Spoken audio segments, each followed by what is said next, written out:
So I just finished watching Baki x Kengan Ashura, and it's good. So I thought I'd revisit Baki's unknown fighting game on the PlayStation 2, Fighting Fury. Released in the year 2000 in Japan and 2003 in the West, it was developed by Arc System Works. Yes, that Arc System Works. The people behind Guilty Gear, Blaze Blue, or even Dragon Ball FighterZ. It was also published by Midas, and that one's kind of a mixed bag. They tend to have their name slapped on kind of mediocre things. Now, I purchased this game without knowing its connection to Baki until I saw the show. I played it a few years ago, felt how jank it was, and decided not to give it a chance. Especially since I was playing Killer Instinct and trying to better myself at that. RIP Season 1 Spinal. Deciding to give Fighting Fury another chance, I was a little nervous on the quality due to its graphics. The 3D models feel pretty basic and the colours all look a bit washed out or muddy. There's really nothing vibrant between characters and stages. Nothing looks awful, just feels a little hollow without the finer details. It's nothing offensive, it just looks like the result of a tight budget. And knowing Arc System Works' as other games,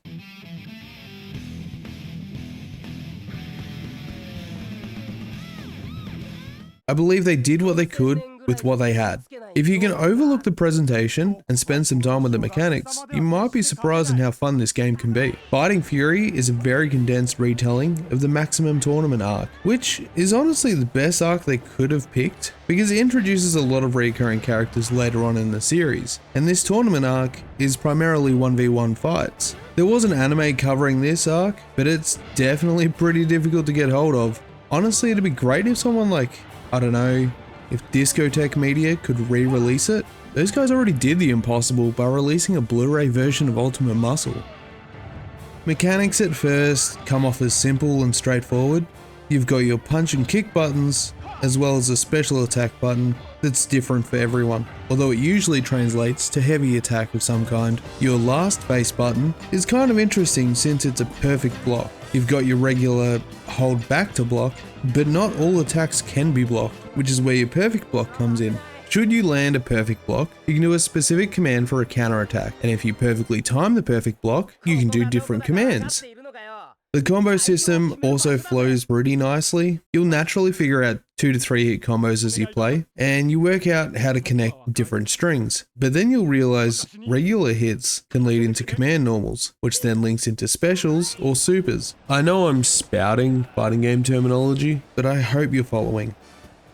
And apparently through my research, this game plays a lot like Rival Schools, which unfortunately I haven't been able to play, but I will get around to it. Something I did find comparable with this game though, is the wall splat. It's hard to explain, but it feels like Street Fighter 6's Drive Rush cancels, with Guilty Gear's wall splat combos, just without the wall breaks. Which was kinda neat having a familiar feeling with a game that was released decades earlier.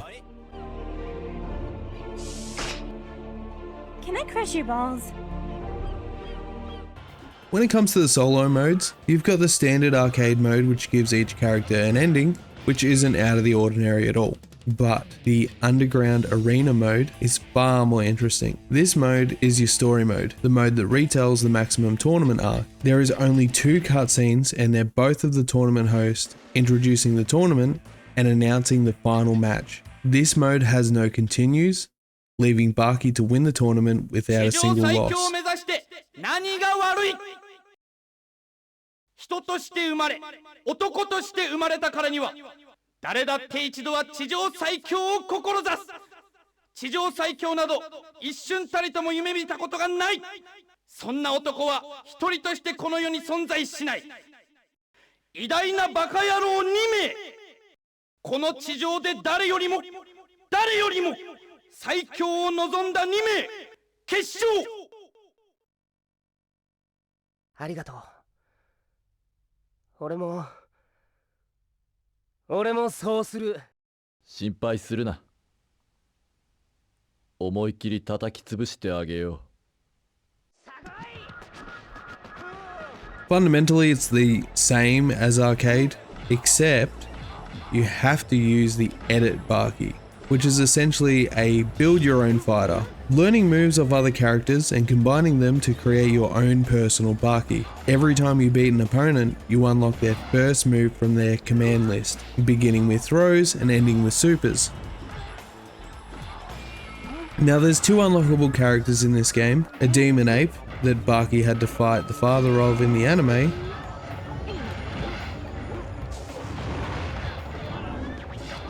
and well, the real character that's missing, Yujiro Hanuma. Once you win the final battle to the underground arena mode, the credits will begin to roll, but afterwards something weird kinda happens.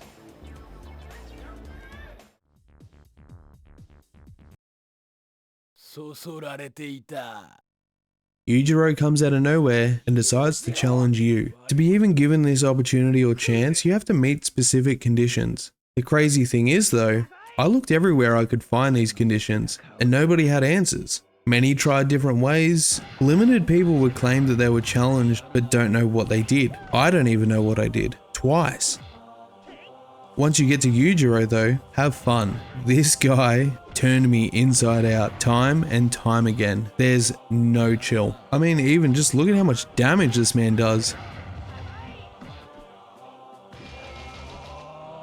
But ultimately, once you defeat him, he's unlocked, and you'll be pleased to know that he's just as broken as he should be. Replaying Baki, Biting Fury, has been fun, and it's shown me, and I hope it's shown you, not to judge every book by its cover. The game might look a little bit rough, but it could still be fun. If you enjoy these videos, a like and subscribe keeps the channel going. And a quick thank you to my Patreon supporters as well. Thank you to Defilier and SaggySack.